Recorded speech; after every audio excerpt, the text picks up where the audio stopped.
আর মাত্র কয়েক ঘন্টার অপেক্ষা, তারপরে আসতে চলেছে তোমাদের প্রতীক্ষিত উচ্চ মাধ্যমিক তৃতীয় সেমিস্টারের ফলাফল।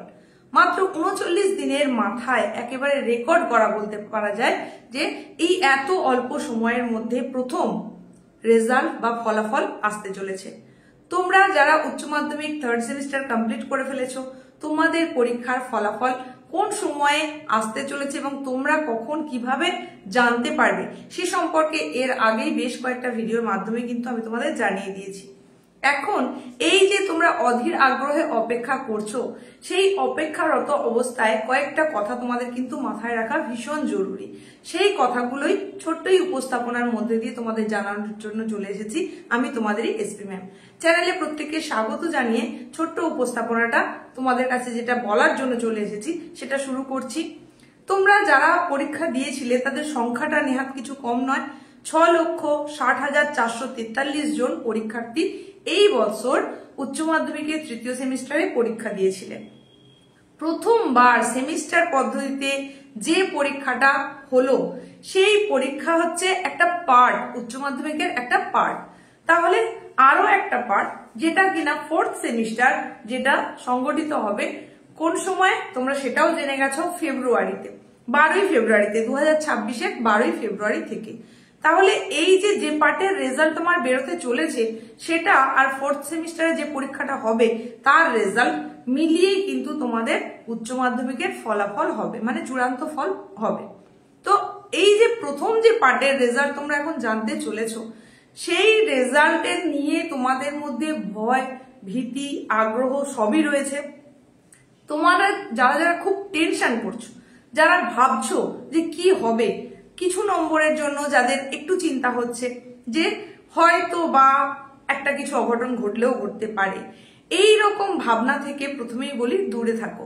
তার কারণ পাশের হার কিন্তু বাড়ছে। এর আগেও তোমাদের বলেছি, বিভিন্নভাবে বোঝানোর চেষ্টা করেছি কি কারণে বাড়ছে। এটা শুধু তোমাদের জন্য আশ্বাসবাণী এমন কিন্তু একেবারেই নয়, তোমাদেরকে শুধুমাত্র আশ্বস্ত করার জন্য বলছি এমন একেবারেই নয়। পাশের হার বাড়ছে। যারা ভাবছো ওএমআর কি হবে, ক্যান্সেল হয়ে যাবে, কোনো একটা কারণে তুমি হয়তো একটু ভুলভাল করে ফেলেছিলে, সেই জায়গায় তোমরা যারা ভাবছো তোমার ওএমআরটা হয়তো ক্যান্সেল হয়ে যাবে, সেখানেও বলি খাতা কিন্তু প্রায় বাতিল হচ্ছে না বললেই চলে। তাহলে মিনিমাম বেসিক জায়গাগুলো থেকে তোমরা যে যে জায়গাগুলোর জন্য ভয় পাচ্ছ সেইগুলো কিন্তু একেবারেই ভয়ের কারণ নয়। তোমাদের খাতাটা বিভিন্ন ভাবে চেক হচ্ছে, প্রথমে কম্পিউটার চেক, তারপর এআই চেক, তারপর কিন্তু ম্যানুয়াল চেকও হচ্ছে। আর কি কারণে এটা বলছি ম্যানুয়াল চেক, সেটাও কিন্তু এর আগে একটা উপস্থাপনার মধ্যে দিয়ে আমি তোমাদের জানিয়েছি। যেহেতু পাশের হার বাড়ছে তাই তোমরা এই চিন্তা থেকে দূরে থাকো যে তোমাদের রেজাল্টটা হয়তো বা খারাপ হয়ে যাবে। এইবার আসি যে রেজাল্ট কেমন হবে সেটা তোমার হাতে নেই। তুমি পরীক্ষাটা দিয়ে চলে এসেছো এবং তুমি তোমার সর্বোচ্চ বেস্ট যেটা সেটা দিয়েই কিন্তু পরীক্ষাটা দিয়েছো। প্রত্যেক স্টুডেন্টই চায় ভালোভাবে পরীক্ষা দিতে এবং তার ফলাফলটা ভালো হোক, সেটাই চায়, তোমারও সেটা কাম্য। কিন্তু যদি কোনো কারণে ফলাফল খারাপ হয়ে গিয়ে থাকে তাহলে সেটা যাতে তুমি মেনে নিতে পারো সেই মনের জোরটুকু কিন্তু তোমাকে ধরে রাখতে হবে। ফলাফল ভালো হচ্ছে কিন্তু কিছু জনের যে খারাপ হবে না এমন নয়। এই খারাপ হওয়ার দলে যদি তুমি এসে থাকো তাহলে তোমাকে কিন্তু সেটা রিকভারের চেষ্টা করতে হবে। আবারও বলি, থার্ড এবং ফোর্থ সেমিস্টার মিলিয়ে টোটাল মূল্যায়নের ওপরেই কিন্তু উচ্চ মাধ্যমিকের চূড়ান্ত ফল।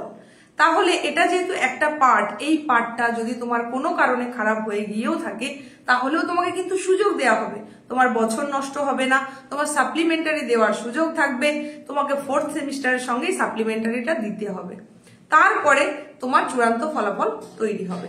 তাহলে যেহেতু তোমার কাছে সুযোগ থাকছে আর তোমার রেজাল্ট যখন তুমি আজই জানতে পেরে যাচ্ছ, তখন তোমাকে আরো নতুন উদ্যম নিয়ে জোরের সঙ্গে আরো বেশি সময় দিয়ে সেটাকে রিকভার করতে হবে। হেরে যাওয়াটার মধ্যে তো কোনো রকম কৃতিত্বের জায়গা নেই। যদি কোনো কারণে রেজাল্ট খারাপ হয় সেটা যাতে ভালো হয় ভবিষ্যতে, তার জন্য তোমাকে একটা প্রচেষ্টা চালিয়ে যেতে হবে। ফোর্থ সেমিস্টারের জন্য কিন্তু তোমাদের সময় একেবারেই নেই। যেহেতু তোমাদের থার্ড সেমিস্টারের রেজাল্ট প্রকাশ হচ্ছিল না, তোমরা বিভিন্ন জন বিভিন্ন ভিডিওতে এসে জানাচ্ছিলে তোমরা ফোর্থ সেমিস্টারে মন দিতে পারছো না, ঠিক করে সিলেবাস বোঝা বা পড়া শুরু করা সেই জায়গাটা কিন্তু তোমরা ক্যাপচার করতে পারছিলে না। তো রেজাল্ট তো এসেই যাচ্ছে, এরপর কিন্তু আর এক মুহূর্ত নষ্ট করলে চলবে না। সেমিস্টার কথাটা বলা হলেও তোমাদের জন্য যে অল্প সময় রয়েছে সেটা তোমরা অন্তত ভালো করেই জানো। আর এই যে বিরাট সিলেবাস সেটা শেষ করতে গেলে কিন্তু প্রত্যেকটা মুহূর্তকে তোমাকে কাজে লাগাতে হবে, তবেই কিন্তু একটা ভালো রেজাল্ট করা সম্ভব। আবারও বলি, থার্ড সেমিস্টারের এই যে রেজাল্ট যেটা প্রকাশ হতে চলেছে, সেই রেজাল্ট যেমনই হোক না কেন অবশ্যই আমরা সবাই আশা করব রেজাল্ট ভালো হোক। আমার তরফ থেকে, চ্যানেলের তরফ থেকে তোমাদের প্রত্যেকের জন্য অনেক শুভকামনা থাকবে যে তোমাদের রেজাল্ট যেন খুব খুব ভালো হয়। রেজাল্ট ভালো হচ্ছেও, তারপরেও যদি কোনো একটা বা দুটো সাবজেক্টে একটু খারাপ হয়ে গিয়ে থাকে সেটা নিয়ে মন খারাপ করে থাকলে কিন্তু চলবে না।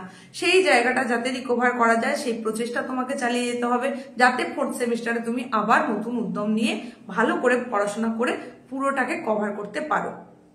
তো এখানে আরো কিছু কিছু বিষয় তোমায় বলবো যে ভবিষ্যৎ তোমার যে নির্ধারণ হবে সেটা, তার জন্য বেশ কিছু স্টেপ তো রয়েছে। অবশ্যই সেখানে একটা এই যে তোমার উচ্চ মাধ্যমিক উত্তীর্ণ হওয়া, তার পাস মার্কস, এগুলো একটা ডিপেন্ড করে, কিন্তু তার মানে এই নয় যে এটাই তোমার জীবনের নীতি নির্ধারক, এটা একেবারেই কিন্তু নয়। তাই সেটাকে তোমার মেনে নিতে হবে, তোমাকে চেষ্টা করতে হবে রিকভার করার জন্য। আর রেজাল্ট যদি ভালো হয়ে গিয়ে থাকে তাহলে সেটাকে আরো বেটার যাতে হয় তার জন্য কিন্তু ফোর্থ সেমিস্টারে তোমাকে চেষ্টা করতে হবে। ফোর্থ সেমিস্টারের সিলেবাস অনেক বেশি, সময়টা কিন্তু অনেক কম।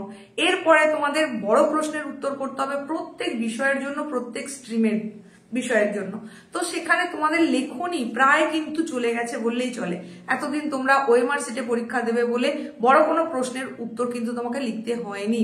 তাই এখন থেকে সময় নষ্ট না করে যেটুকু পড়বে তার কিছু না কিছু অবশ্যই লেখা অভ্যেস করতে হবে, সময় ধরে লেখা অভ্যেস করতে হবে, তবেই কিন্তু ফোর্থ সেমিস্টারে একটা ভালো রেজাল্ট তুমি করতে পারবে। এইবার এখানে আরো কিছু কিছু বিষয় তোমাদের একটু বলি, যে জায়গাগুলো তোমরা ঠিক বুঝতে পারছো না হয়তো, সেই জায়গাটার জন্যই বারবার তোমরা জানতে চাইছো। থার্ড সেমিস্টারে কিন্তু তোমাদের কোনো ফোর্থ সাবজেক্ট বলে উল্লেখ থাকবে না, যেহেতু মিলিত মূল্যায়ন হবে, থার্ড এবং ফোর্থ মিলিয়ে হবে। তাই থার্ড সেমিস্টারে তোমার যতগুলো সাবজেক্ট রয়েছে, সেটা 5টা হতে পারে, 6টা হতে পারে, যে কয়েকটা সাবজেক্ট রয়েছে প্রত্যেকটা সাবজেক্টেই কিন্তু ইন্ডিভিজুয়ালি 30% মার্কস তোমাকে পেতে হবে। কোনো একটা দুটো বা আরো বেশি সাবজেক্টে যদি 30% কম হয়ে গিয়ে থাকে তাহলে সেটাতেই তোমাকে সাপ্লিমেন্টারি পরীক্ষা দিতে হবে, এবং সেটা ফোর্থ সেমিস্টারের সঙ্গে দিতে হবে।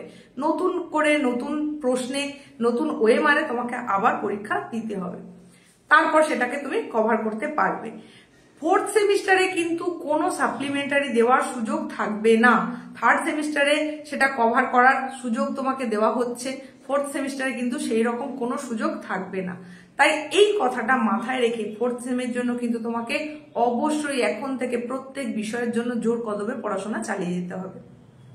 এইবার এই যে তোমরা ফোর্থ সাবজেক্টের কথা জিজ্ঞেস করছো, আমিও বললাম যে থার্ড সেমে কিন্তু এরকম কোনো ব্যাপার নেই, ফোর্থ সাবজেক্ট হয়ে যাওয়া মেন সাবজেক্ট এরকম কোনো ব্যাপার নেই। প্রত্যেক সাবজেক্টে কিন্তু তোমাকে 30% পেতে হচ্ছে। এইবার থার্ড সেম এবং ফোর্থ সেমিস্টারের পর সেখানে গিয়ে তোমার বেস্ট 5 ফ্যাক্টর কাজ করবে, মানে তোমার যতগুলো সাবজেক্ট থাকছে তার মধ্যে সব থেকে বেশি নম্বর পেয়েছো এরকম 5টা সাবজেক্টের নিরিখে তোমার রেজাল্ট হবে। সেখানে তোমার প্র্যাকটিক্যাল বিষয় থাকলে সেই প্র্যাকটিক্যালের নাম্বার অ্যাড হবে, প্রজেক্টের নাম্বার অ্যাড হবে, সেই সমস্ত মিলিয়েই কিন্তু সেই রেজাল্টটা তৈরি হবে। আর ওই রেজাল্ট কিন্তু তখন তুমি পাবে বোর্ড মারফত। আর এই যে থার্ড সেমিস্টারের যে পরীক্ষাটা তোমার দেওয়া হয়ে গেছে, যার রেজাল্ট তুমি পেতে চলেছো, এই রেজাল্টের জন্য তোমাদের ওয়েবসাইট অ্যাড্রেস বলে দেওয়া হয়েছে, কিছু অ্যাপসের কথা বলে দেওয়া হয়েছে, তার মাধ্যমে তোমরা তোমাদের রেজাল্ট বাড়িতে বসেই দেখে নিতে পারবে বেলা 2টোর পরে। আর এখান থেকে তোমরা কিন্তু ডাউনলোড অপশন পেয়ে যাবে, প্রিন্ট আউটও নিয়ে নিতে পারো। তবে এই যে মার্কশিটটা এটা তুমি স্কুল থেকেও পাবে, সেখানে নির্দিষ্টভাবে HOI অর্থাৎ হেড অব দ্য ইনস্টিটিউট তিনি স্বাক্ষর করবেন সিল সহকারে, তারপর তোমাকে সেটা দেবেন। এখানে কিন্তু কোনো বোর্ড কর্তার সই পাবে না তুমি, এটা স্কুল থেকে তুমি পাবে। তবে স্কুল থেকে হয়তো আজকে তুমি নাও পেতে পারো, কালকে যেহেতু স্যাটারডে সেটাও তুমি নাও পেতে পারো, পেতে পেতে হয়তো সোমবার হয়ে যেতে পারে। কোন স্কুল কিরকম ব্যবস্থাপনা নেবে সেটা বলা যাচ্ছে না। তো তোমাদের অনেকের প্রশ্ন ছিল স্কুল থেকে দেবে কিনা, অবশ্যই তোমাদেরকে স্কুল থেকে দেওয়া হবে। আর তোমরা নিজেরাও কিন্তু অবশ্যই প্রিন্ট আউট একটা নিয়ে রাখবে যখন চেক করবে। ওয়েবসাইট অ্যাড্রেসগুলো তোমাদের আগেই জানিয়ে দিয়েছি, অ্যাপসের কথাও কিন্তু জানিয়ে দিয়েছি। উচ্চ মাধ্যমিক শিক্ষা সংসদের তরফ থেকে নতুন করে আবারও একটা নোটিফিকেশন দেওয়া হয়েছে সংশোধনী নোটিফিকেশন হিসাবে, যেখানে নতুন করে আরো একটা ওয়েবসাইট অ্যাড্রেসের কথা বলা হয়েছে। আজকের ভিডিও ডেসক্রিপশন বক্সে সেই নোটিফিকেশনের লিংক দিয়ে দেব, সেখান থেকেও তোমরা দেখে নিতে পারো। তো তোমাদের প্রত্যেকের জন্য অনেক উইশেস থাকলো, অনেক শুভকামনা থাকলো, রেজাল্ট প্রত্যেকের ভালো হোক। আবারও বলি, রেজাল্ট যেমনই হোক না কেন সেটা মেনে নিতে হবে, এই মনের জোরটুকু ধরে রাখতে হবে।